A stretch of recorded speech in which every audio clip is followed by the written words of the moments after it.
कलियाई नारंग बनाने के लिए हम ये मिक्सी का इस्तेमाल कर रहे हैं। तो मैं इसमें डालूंगी ये बादाम और ये कुछ थोड़ा सा पिस्ता।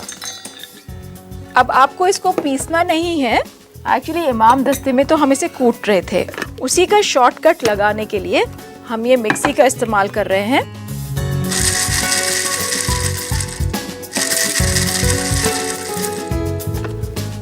ताकि हमें मिले ये इस तरह कुटा हुआ पिस्ता और बादाम।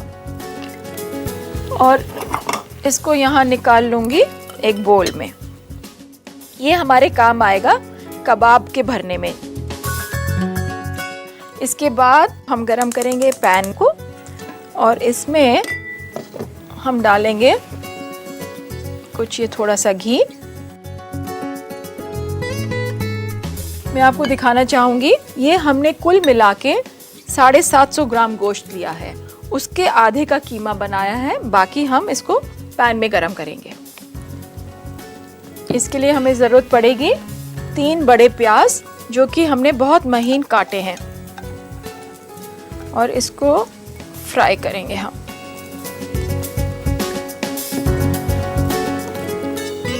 आप चाहें तो घी को तेज़ गरम करें, मगर हल्की गैस पे और अगर धीमी गैस पे आप प्याज फ्राई करेंगे तो उसका सुर्ख एकदम इवन आएगा। इस बात का ध्यान रखें कि कोरमे का सालन या कलिये का सालन आपके इस प्याज पे बहुत डिपेंड करता है।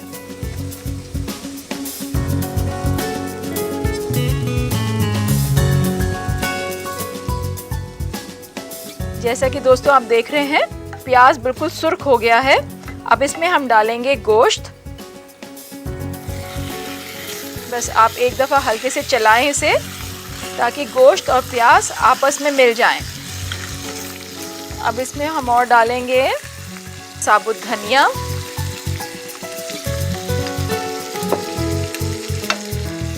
डेढ़ चम्मच अदरक, नमक हस्बे जायका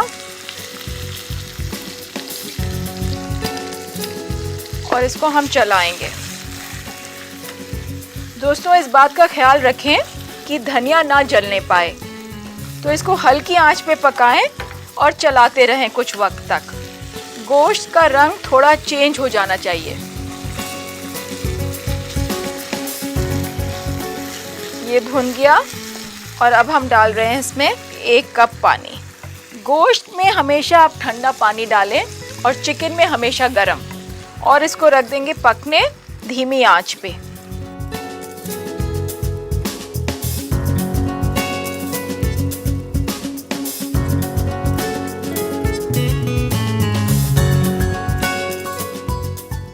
तो आइए देखते हैं कि ये गोश्त गला या नहीं।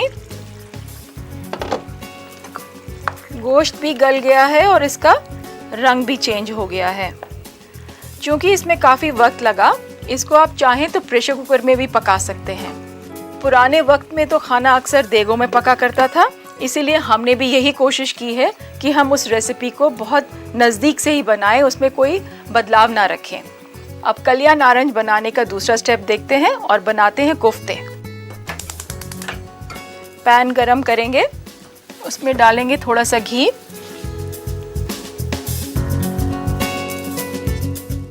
जब ये घी गरम हो जाएगा इसमें हम डालेंगे थोड़ी सी दालचीनी और लौंग।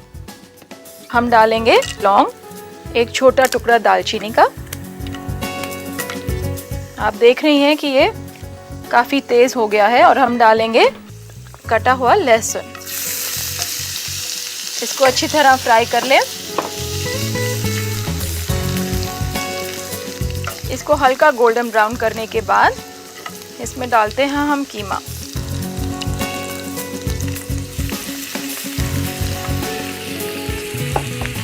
और इसको भूनेंगे कुछ 5-7 मिनट के लिए, ताकि कीमे में जो कच्चापन है, गोश्त के जो एक स्मेल आती है, वो निकल जाएगी।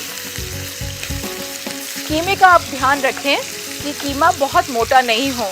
बहुत मोटा होने से कोफ्ते फट जाते हैं, और फैट भी बहुत ज़्यादा ना लें।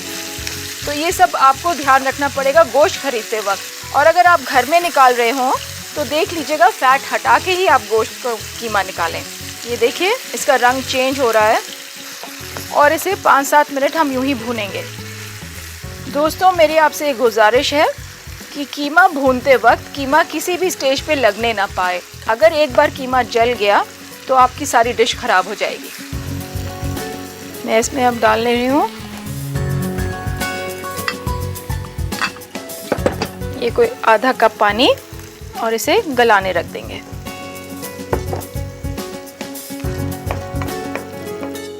इसमें हम डालेंगे नमक हस्बे जायका। दोस्तों देखिए, इसका कलर चेंज हो रहा है और हल्का भुनने की भी खुशबू आ रही है।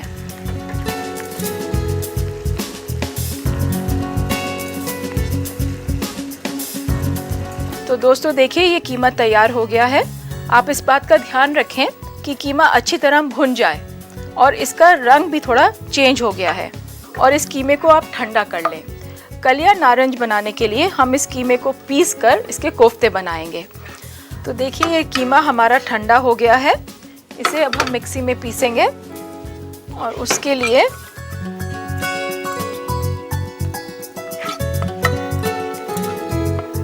इसी को पीस के इसमें कुछ मसाला भर के हम इसे अब डीप फ्राई करेंगे।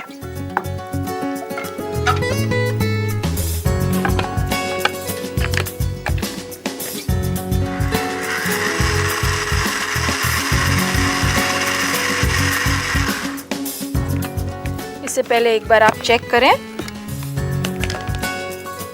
देखिए, हाथ से आपके बिल्कुल महीन होना चाहिए। इसमें आपने जो मसाला फ्राई करा था वो भी पिस जाएगा।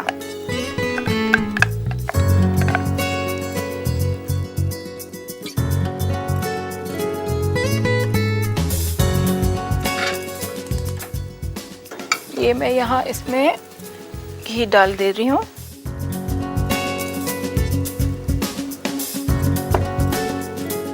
इसमें हम मिलाएंगे चने का भुना हुआ आटा,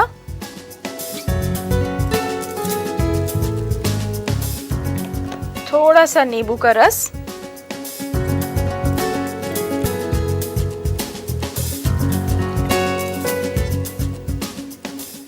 और अंडा।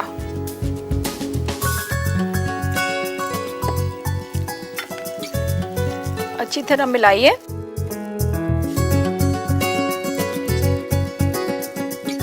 ये हमारा कीमा तैयार हो गया।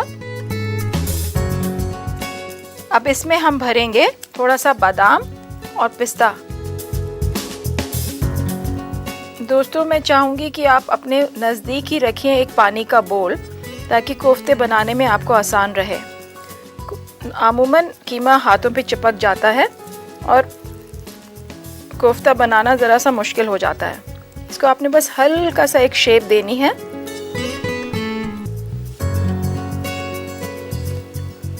पानी काम आएगा आपके इस तरह हाथ पोंछने में और हाथ धोने में।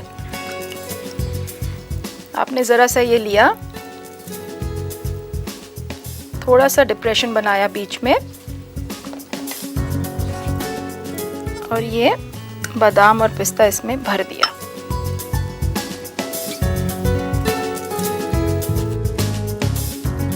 दोस्तों, ये तैयार हुए हमारे कोफ्ते और देखते हैं घी गरम हुआ या नहीं।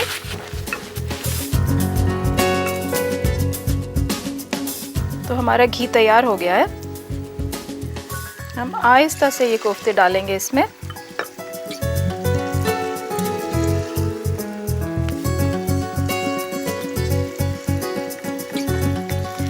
क्योंकि ये पका हुआ है, हमें ज़्यादा पकाने की ज़रूरत नहीं है, सिर्फ एक कलर या एक कोटिंग देना है हमें। दोस्तों देख लें, अगर आपका कोफ्ता फटता हो तो थोड़ा सा आप चने का पाउडर और डाल दें, मगर ज़्यादा चने के पाउडर डालने से भी आपके कोफ्ते सूख जाते हैं। दोस्तों देखिए, हमारे कोफ्ते तैयार हो गए हैं। इन्हें निकालेंगे हम एक प्लेट में। आप पेपर टिश्यू पे निकाल लीजिए ताकि एक्सेस ऑयल इसका अब्जॉर्ब हो जाए। हमारे ये कोफ्ते तैयार हैं। अब हम तैयारी करेंगे गोश्त की। इसमें हम मिलाएंगे थोड़ा सा बादाम पेस्ट,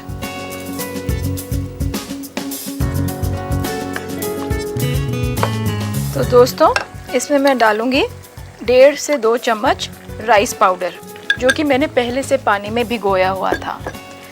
इसको एक उबाल दीजिए। ये सब हम इसलिए कर रहे हैं क्योंकि इसकी ग्रेवी थोड़ी गाढ़ी हो जाए। ज़रा सा पकने के बाद हम इसमें डालते हैं 1 चम्मच केसर का पानी।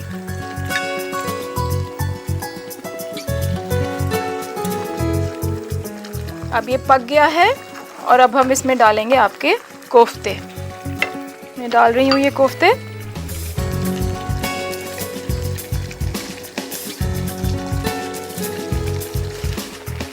एहतियात बरतें कि कोफ्ता ज़्यादा ना पलटे, क्योंकि कीमा वैसे ही बहुत सॉफ्ट है इसका।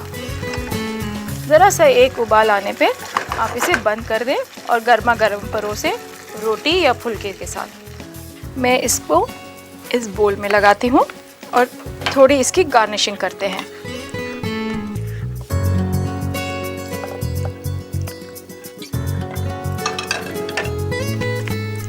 इस पे छिड़के थोड़े से बादाम और पिस्ते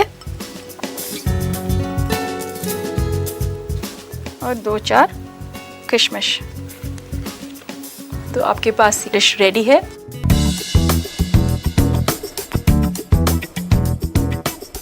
तो आइए देखते हैं एक बार फिर कलिया नारंज बनाने का तरीका। आप चाहें तो इसे लिख भी सकती हैं। कलिया नारंज बनाने के लिए हमें चाहिए 750 ग्राम बकरे का गोश्त, 1/4 कप पिस्ता, 1/4 कप बादाम उबला हुआ छिलका उतार के, 1 कप घी, 1 कप प्याज कटी हुई, 2 छोटा चम्मच अदरक बारीक कटा हुआ, नमक हस्बे जायका, 1 छोटा चम्मच साबुत धनिया कुटा हुआ, 1 अदद दालचीनी, 6 अदद लौंग, 1 बड़ा चम्मच लहसुन कटी हुई, 2 छोटा चम्मच चना दाल भुना हुआ, 2 अदद अंडे की सफेदी, आधा छोटा चम्मच नींबू का रस, 1 छोटा चम्मच जाफरान गुलाब के पानी में डुबा हुआ और 2 छोटा चम्मच चावल पिसा हुआ। सबसे पहले पैन में घी गरम करें और प्याज को भूनें। इसमें मिलाएं 750 ग्राम में से आधा गोश्त, साबुत धनिया, अदरक, नमक, आधा कप पानी और पकाएं। जब गोश्त पक जाए तो उसे अलग रख दें और कोफ्ता बनाएं। कोफ्ता बनाने के लिए पैन में एक बार फिर घी गरम करें। इसमें डालें लौंग, दालचीनी, लहसुन और कीमा मिलाकर भूनें। कीमे को मिक्सी में पीस लें। फिर उसमें चना दाल और अंडे की सफेदी मिलाएं। फिर उसे कोफ्तों की शक्ल दें और कुटा हुआ बादाम और पिस्ता भर दें। पैन में घी गरम करें और इन कोफ्तों को इसमें फ्राई करके एक प्लेट में निकाल लें। गोश्त में बादाम का पेस्ट, पिसा हुआ चावल और केसर का पानी मिलाएं और इसे एक उबाल दें। कोफ्तों को गोश्त में मिलाएं और इसे 2 मिनट तक और पकने दें। लीजिए तैयार है आपका कलिया नारंज।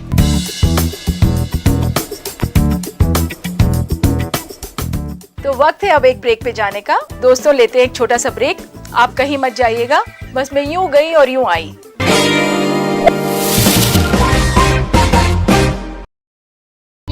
अब सभी दोस्तों का एक बार तहे दिल से इस्तकबाल है। भाई, जब किसी का तहे दिल से इस्तकबाल करते हैं तो वाकई तहे दिल से होना चाहिए। अक्सर जब हम अपने कुछ खास मेहमानों या दोस्तों को घर पे दावत के लिए बुलाते हैं तो हमारी पुरजोर कोशिश होती है कि हम उनकी जी भर के खातिरदारी करें। और क्यों न करें, ये तो हमारा रिवाज है। अगर आप पूछ बैठे कि वो क्या खाना पसंद करेंगे तो मालूम है एक ही जवाब मिलेगा, कुछ भी चलेगा या आप जो पकाएं। आप कुछ भी बनाने से पहले ज़रूर मालूमात कीजिए कि वो क्या खाना पसंद करेंगे, वेजिटेरियन है या नॉन वेजिटेरियन है। इसके 2 फायदे हैं। एक तो आपकी मेहनत रायगा नहीं जाएगी, दूसरा आपके मेहमान आपकी खातिरदारी का जी भर के लुत्फ उठाएंगे। भाई, एक खुशखबरी है। ये खुशखबरी मेरे लिए है। आपके खत हमें कसीर तादाद में मिलते हैं।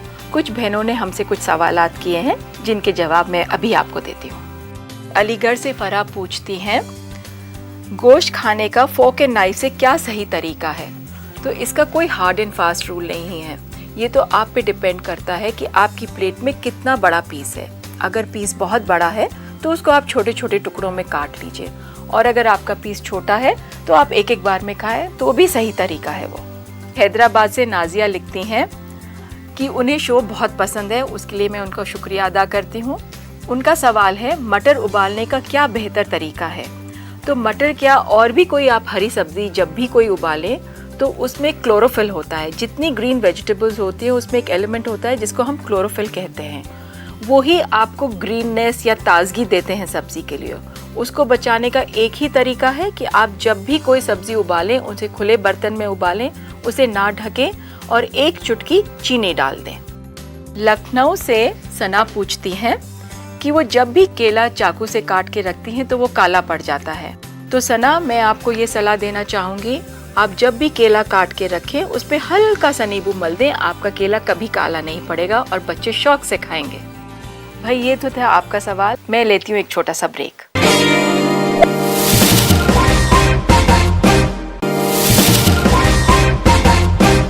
अब आपने कलिया नारंग बनाना सीख ही लिया है, तो नहीं चाहेंगे अपने मेहमानों को कुछ मीठा खिलाना? इसमें फिक्र की क्या बात है, मैं हूं ना आपके साथ। तो चलिए बनाएं आज की स्वीट डिश पाइनएप्पल संदेश। सबसे पहले आप एक पैन में दूध उबालिए।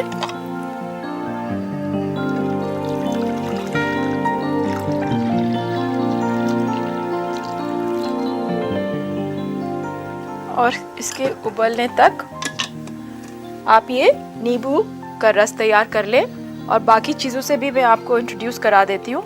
हमें इसके लिए चाहिए होगा कुछ ज़ाफ़रान, कटा हुआ पाइनएप्पल, कुछ कटा हुआ बादाम, कार्डमम पाउडर, शुगर। अगर आप चाहें तो शुगर फ्री भी इस्तेमाल कर सकते हैं। देखिए अब दूध खौल रहा है इसमें, और हम डालेंगे नींबू का रस।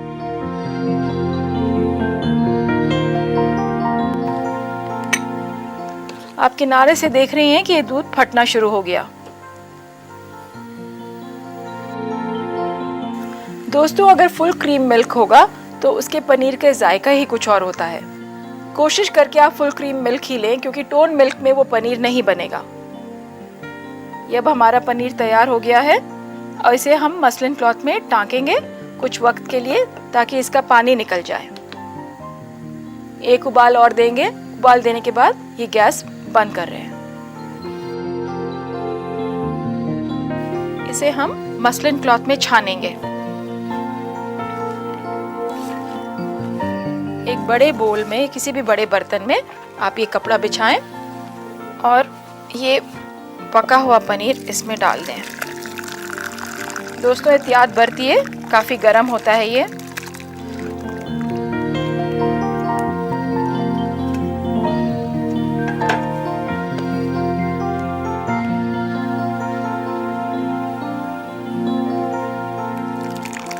अब आप किसी भी एक महफूज जगह पे इसे टांग दें ताकि इसका पानी निकल जाए।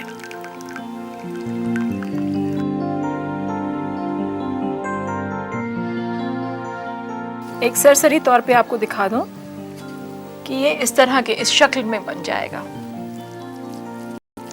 इसको मिक्सी में लेंगे। आप चाहे तो हाथ से करें, मगर मिक्सी में ज़रा जल्दी हो जाता है।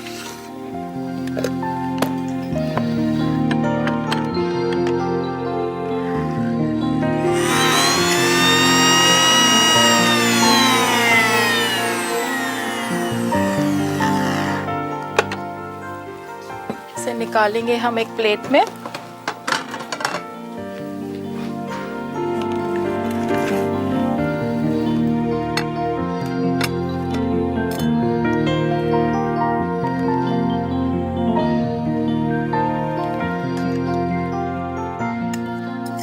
आप देख ही रही हैं कितना आसान है ये बनाना।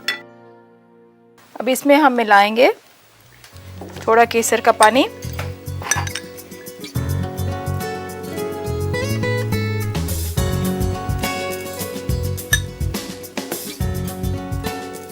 थोड़ा सा कार्डमम पाउडर,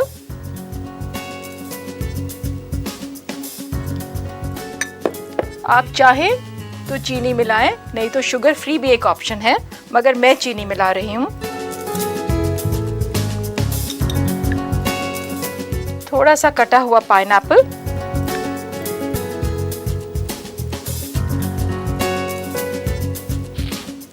और थोड़ा कटा हुआ बादाम।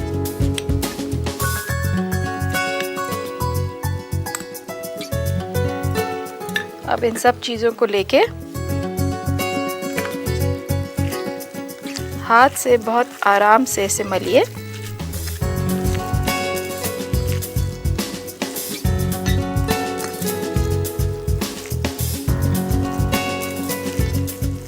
बस एक ही चीज़ आपको ध्यान रखनी है कि ये स्मूथ होना चाहिए, बिल्कुल मुलायम।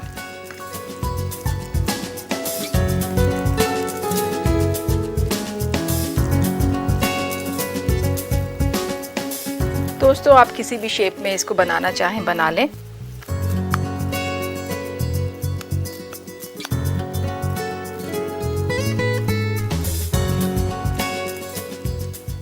आपका पाइनएप्पल संदेश तैयार है।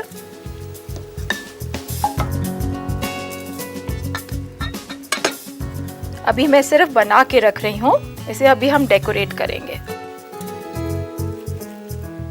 दोस्तों आप इसको चाहें तो आप कोको पाउडर मिला के चॉकलेट संदेश बना लें, ऑरेंज मिलाना चाहें तो ऑरेंज संदेश भी बन सकता है, और कुछ नहीं तो केसर, इलायची और पिस्ते का भी बन जाएगा। देखिए मैंने कुछ पीसेस बनाए हैं, मैं आपको थोड़ा डेकोरेट करना भी बताती हूँ इसे।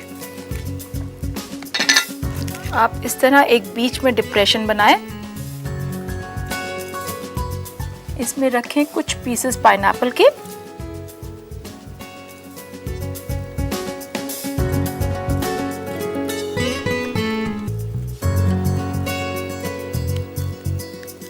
अब मैं इस पे डालूंगी थोड़ी सी केसर,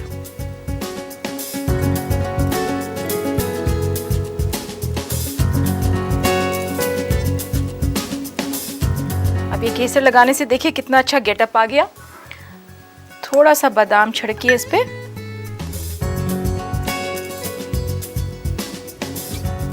एक और डिजाइन मैं आपको बताती हूँ। आप इस तरह बना के इसको बादाम में रोल कर लीजिए।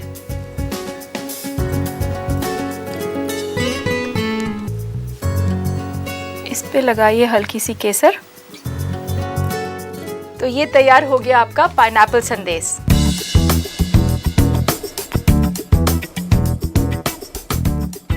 मुझे मालूम है हमारी कुछ बहनें चाहेंगी कि हम पाइनएप्पल संदेश बनाने का तरीका एक बार फिर से दोहरा दें, तो आइए गौर से देखिए और आप चाहें तो इसे लिख भी सकती हैं। पाइनएप्पल संदेश बनाने के लिए हमें चाहिए 1 लीटर दूध, आधा कप नींबू का रस, 2 छोटा चम्मच चीनी, 1 छोटा चम्मच जाफरान दूध में भिगोया हुआ, 1 छोटा चम्मच छोटी इलायची पाउडर, 3 छोटा चम्मच बादाम बारीक कटा हुआ और 2.5 छोटे चम्मच अनानास कद्दूकस किया हुआ। पनीर बनाने के लिए दूध को उबालें और उसमें नींबू का रस मिलाएं। दूध फट जाने के बाद पनीर को मसलिन क्लॉथ में छानेंगे, इसका सारा पानी निकालने के लिए। इस पनीर को फिर मिक्सी में पीस लें। पिसे हुए पनीर के साथ जाफरान, छोटी इलायची पाउडर, चीनी, बारीक कटा हुआ बादाम और कद्दूकस किया हुआ अनानास मिलाएं। इसे संदेश की शक्ल दें और कद्दूकस किया हुआ अनानास, जाफरान और थोड़े से बादाम से गार्निश करें। लीजिए तैयार है आपका पाइनएप्पल संदेश। मुझे उम्मीद है आप कलियां नारंज और पाइनएप्पल संदेश बनाने का तरीका सीख गई होंगी और बहुत जल्द आपके घर वाले इन जायकों का लुत्फ लेने जा रहे होंगे। तो दीजिए गुंजन गोयला को इजाजत। खुदा हाफिज।